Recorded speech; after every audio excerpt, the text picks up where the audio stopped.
আসসালামু আলাইকুম রহমতুল্লাহ নাহমাদুহু ওয়া নুসাল্লি আলা রাসূলিহিল কারীম আম্মা বাদ আউযু বিল্লাহি মিনাশ শাইতানির রাজীম বিসমিল্লাহির রহমানির রহিম ওয়া ইযা মারিদতু ফাহুয়া ইয়াশফিন। আল্লাহ তাআলা দরবারে লাখো কোটি শুকরিয়া যে আল্লাহ যাদেরকে সুস্থ রাখছেন।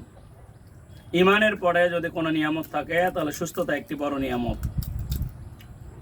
আলহামদুলিল্লাহ, আল্লাহ আমাদের সুস্থ রাখছেন।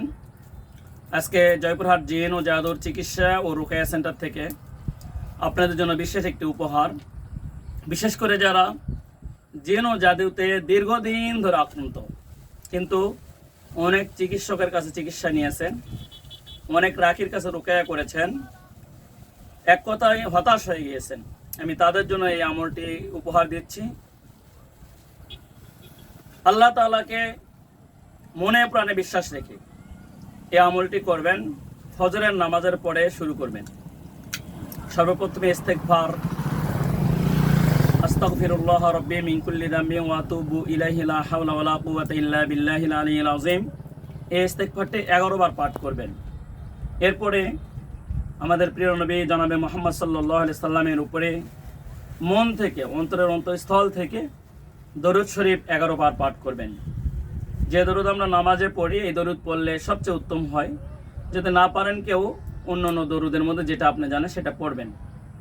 তো আমি মনে করি দরুদ ইব্রাহিম পাঠ করবেন। এরপরে এক জাগ অথবা একটা মগ অথবা এক গ্লাস পানি নেবেন। 2 লিটার পানি নিলে ভালো হয়। সূরাতুল ফাতিহা বিসমিল্লাহ সহিত 11 বার পাঠ করবেন। পানিতে 11টা দম দিবেন, 11 বার ফুঁক দিবেন। এরপরে সূরাতুল কাফিরুন 11 বার পাঠ করবেন, 11টাই ফুঁক দিবেন। এরপরে সূরাতুল ইখলাস 11 বার পাঠ করবেন, 11টাই পানিতে ফুঁক দিবেন। এরপরে আবার সূরাতুল ফালাক 11 বার পাঠ করবেন, 11টাই দম দিবেন পানিতে। এবং শেষ সূরা নাস 11 বার পাঠ করবেন, 11টাই দম দিবেন পানিতে। আলহামদুলিল্লাহ, এই পানিটি পড়া শেষ হয়ে গেল।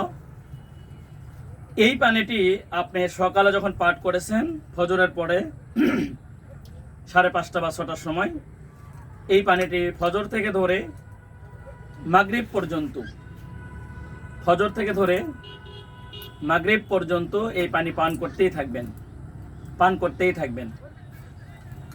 যতবার পানি পান করবেন, মানে এই পানি পান করবেন।